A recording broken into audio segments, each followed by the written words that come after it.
We got some breaking news. A WWE superstar is looking at leaving the company. I mean, it sounds like it's pretty much a done deal at this point. Also, an NWA debut coming from WWE. And we got to talk about some huge crown jewel plans. And it's all coming up right here on The Ango Show. If you guys want more videos like this, don't forget to click that subscribe button and ring that bell. And then don't forget, guys, you can check out nordvpn.com/Ango, a great tool for all wrestling fans. I want to kick things off with NWA because today they made a big announcement for NWA Samhain Part 3, October 17th, 2025 at Center Stage, Atlanta, Georgia.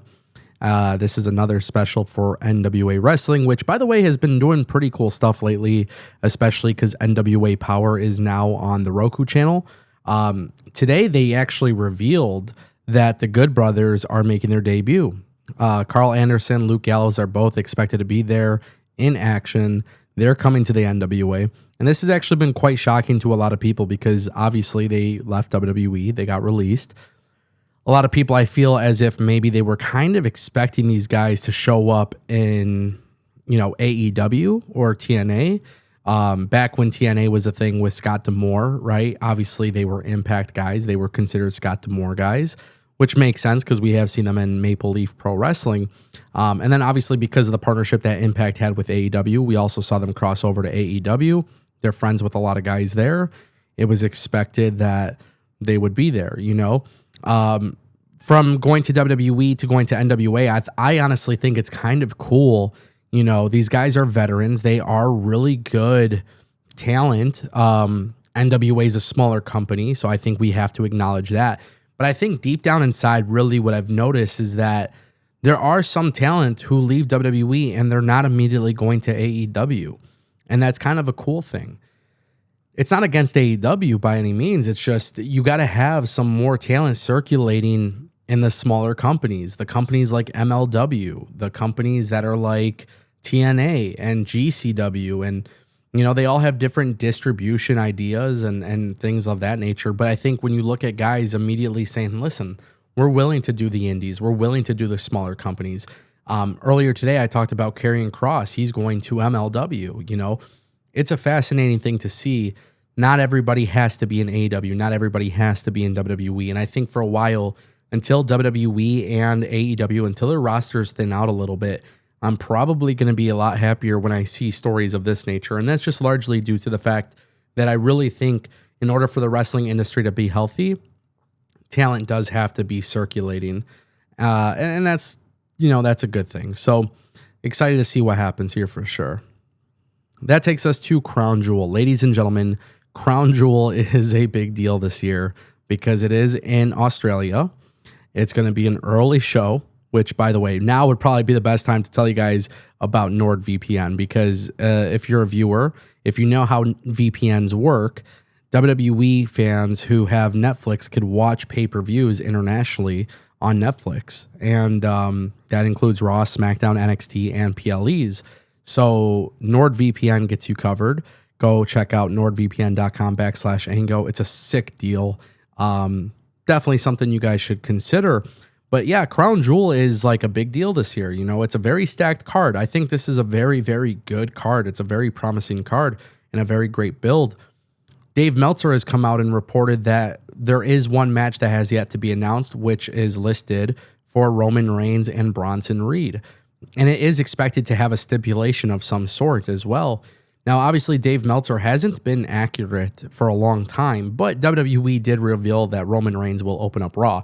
I think if you put 2 and 2 together, I think you get your answer. I think this is pretty realistic. I think especially the way WWE has built up the story with Roman and Bronson Reed, I just think it makes a lot of sense. Obviously, for Bronson Reed, he's going to be treated as like a hometown hero as well. I'm actually ecstatic for this. I think this will be a freaking amazing match. Even if Roman Reigns goes over, which probably would be expected, I think for Bronson Reed, things are looking good, right? He re-signed with the company, multi-year deal. WWE really has plans for the guy. They really like the guy. He might have to take the loss here to further the story, but the idea that this match will be a quick one, I don't think that's the case. I think this is going to be one of those really cool things that You know, maybe you get the Usos involved, right? And maybe the Usos fully reunite with Roman Reigns as part of the bloodline. I think this furthers the story between Roman and Seth. I think there's a lot of cool things that can happen here.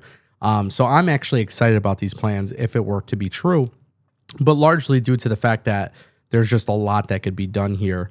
I think sometimes too many fans kind of pick and choose with like wins and losses when they matter, but I think the vision has been set up correctly on TV, and both Bronson Reed and Braun Breaker are doing an awesome job together.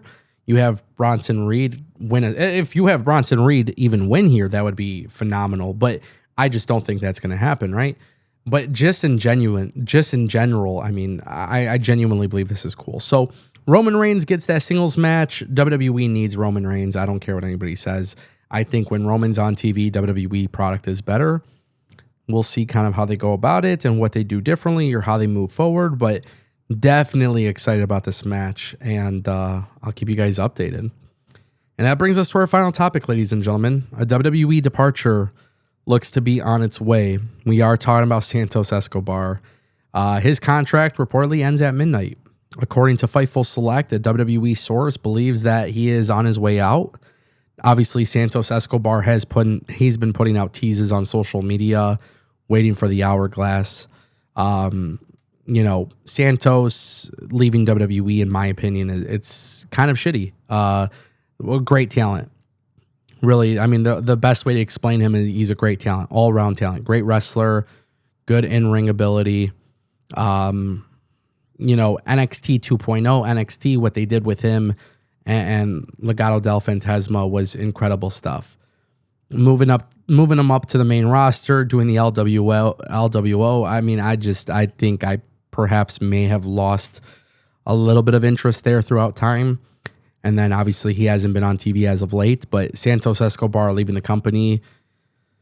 I mean, at this point, I think even without it being said 100%, I think it's pretty realistic. I think you could tell with his social media and cryptic tweets and stuff like that. It seems like the writing's been on the wall, which is why it's disturbing to me, man. Like, this is a guy who I feel like, man, you got such a great mid-card and SmackDown between Sami Zayn and Malachi Black, Aleister Black, you know, and just so many others. It's like, dude, you could do stuff with him. You have to wonder what's next. You know, is it AEW? That's always a possibility. Is there a possibility where he just works AAA? You know, that would be interesting, considering WWE owns AAA. I don't know, man. You know, is TNA a possibility? Ooh, that would be fun, right?